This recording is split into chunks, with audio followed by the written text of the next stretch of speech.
अंतरिक्ष के गहरे अंतहीन अंधेरे में मानवता का एक संदेश खामोशी से तैर रहा है। चलिए आज बात करते हैं वॉयेजर प्रोब्स की उस अविश्वसनीय कहानी के बारे में। एक ऐसा सफर जो हमें सोचने पर मजबूर कर देता है कि इस ब्रह्मांड में हमारी जगह आखिर है क्या। सदियों से एक सवाल है जो हम सबको कहीं ना कहीं परेशान करता है। क्या इस विशाल ब्रह्मांड में हम अकेले हैं? क्या कहीं और भी कोई है जो हमारी ही तरह आसमान में देखकर यही सवाल पूछता होगा?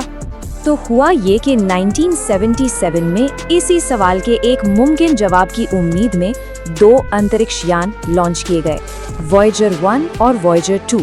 इनका मकसद सिर्फ हमारे सौर मंडल के ग्रहों की खोज करना नहीं था, बल्कि ये अपने साथ एक पैगाम भी ले जा रहे थे किसी भी बाहरी सभ्यता के लिए।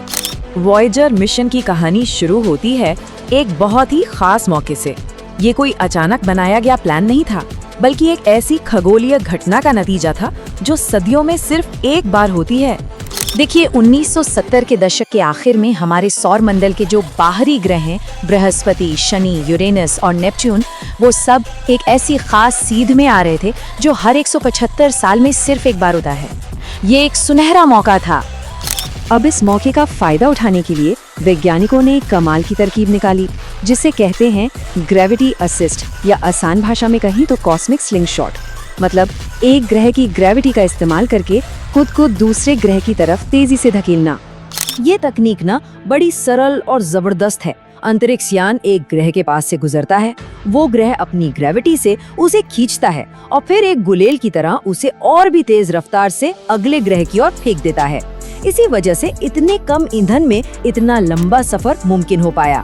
तो ये ग्रैंड टूर शुरू हुआ और वॉयेजर ने जो कुछ देखा और खोजा, उसने तो जैसे साइंस की किताबों को दोबारा लिखने पर मजबूर कर दिया। हमारे सौर मंडल के बारे में हमारी समझ हमेशा के लिए बदल गई। जैसे ही वॉयेजर 1979 में बृहस्पति के पास पहुंचा, तो एक के बाद एक हैरान करने वाली चीजें सामने आईं। उसने बृहस्पति के धुंधले छल्लों का पता लगाया और उसके चांद आयो पर धधकते हुए ज्वालामुखी देखे। फिर 1980 में शनि के पास पहुंचकर 3 नए चांद खोज निकाले और ये भी बताया कि शनि का चांद टाइटन पृथ्वी के अलावा सौर मंडल की इकलौती ऐसी जगह है जहां तरल की झीलें और नदियां हैं। लेकिन वॉयेजर 2 ने जो किया वो तो आज तक कोई नहीं कर पाया। ये दुनिया का इकलौता, जी हाँ, एकमात्र स्पेसक्राफ्ट है जो 1986 में यूरेनस और 1989 में नेपच्यून के पास से गुजरा। इसने हमें इन बर्फीले ग्रहों की पहली तस्वीरें भेजी। लेकिन इन वैज्ञानिक खोजों के अलावा भी वॉयेजर अपने साथ कुछ बहुत खास ले जा रहा था, एक गोल्डन रिकॉर्ड। ये एक तरह का टाइम कैप्सूल था, जिसे इसलिए बनाया गया था ताकि अगर ये किसी को मिले तो वो जान सके कि हम कौन थे और हमारी दुनिया कैसी थी। तो इस सुनहरी डिस्क पर है क्या? असल में इस पर हमारी पूरी दुनिया की एक छोटी सी झलक है। 115 तस्वीरें हैं जो हमारी जिंदगी, हमारे विज्ञान को दिखाती हैं।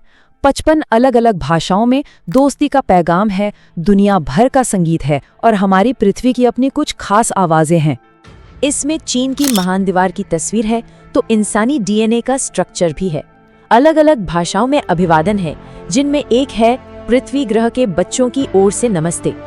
इसमें भारतीय शास्त्रीय संगीत से लेकर एक बच्चे के रोने, ट्रेन के चलने और हवा की आवाज तक शामिल है। और एक बहुत ही दिलचस्प बात ये थी कि इस रिकॉर्ड को बनाते हुए ये फैसला लिया गया कि इसमें सिर्फ मानवता का अच्छा और आशावादी चेहरा दिखाया जाएगा। जानबूझकर लड़ाई, झगड़े या युद्ध की कोई भी तस्वीर इसमें शामिल नहीं की गई। ये शांति का एक संदेश था। लेकिन यहाँ एक बहुत बड़ा सवाल खड़ा होता है, क्या कभी कोई इसे ढूंढ पाएगा? और अगर किसी को ये मिल भी गया तो क्या वो इसे समझ पाएगा? देखिए, रिकॉर्ड के कवर पर ही इसे चलाने के निर्देश तस्वीरों की शक्ल में बने हुए हैं, जो अपने आप में एक पहेली है। तो जब ग्रहों का ये टूर खत्म हुआ, तब वॉयेजर का असली और सबसे लंबा सफर शुरू हुआ। ये सफर था इंटरस्टेलर स्पेस की ओर, यानी तारों के बीच की उस अंतहीन खाली जगह की ओर। और इसी सफर पर निकलते हुए 14 फरवरी 1990 को वॉयेजर 1 ने कुछ ऐसा किया जो इतिहास में दर्ज हो गया। उसने पीछे मुड़कर 6 अरब किलोमीटर की दूरी से पृथ्वी की एक आखिरी तस्वीर खींची। उस तस्वीर में हमारी पूरी दुनिया एक छोटे से धुंधले नीले बिंदु जैसी दिखती है। वही मशहूर पेल ब्लू डॉट तस्वीर जो हमें याद दिलाती है कि इस ब्रह्मांड में हम कितने छोटे और अकेले हैं। अब इंटरस्टेलर स्पेस में दाखिल होने के लिए वॉयेजर को हीलियोस्फीयर को पार करना था। इसे ऐसे समझिए कि हमारे सूरज के चारों ओर एक बहुत बड़ा सुरक्षा कवच जैसा है जो सौर मंडल को बाहरी खतरनाक रेडिएशन से बचाता है।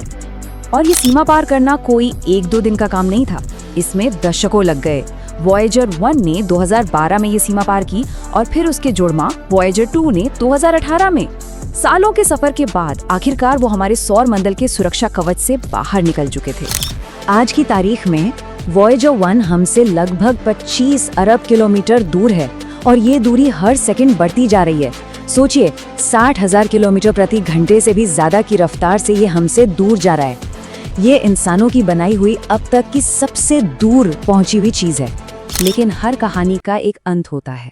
ऐसा अनुमान है कि 2025 तक इन दोनों प्रोब्स की पावर सप्लाई इतनी कम हो जाएगी कि उनके वैज्ञानिक उपकरण काम करना बंद कर देंगे और हमारा उनसे संपर्क हमेशा के लिए टूट जाएगा। और उसके बाद ये दोनों यान अरबों साल तक खामोशी से इस ब्रह्मांड में तैरते रहेंगे, एक बॉटल में बंद संदेश की तरह जो एक अनजान समंदर में बह रहा है। क्या ये संदेश कभी किसी तक पहुंचेगा? क्या कोई इसे कभी खोज पाएगा? इसका जवाब शायद हमें कभी नहीं मिलेगा।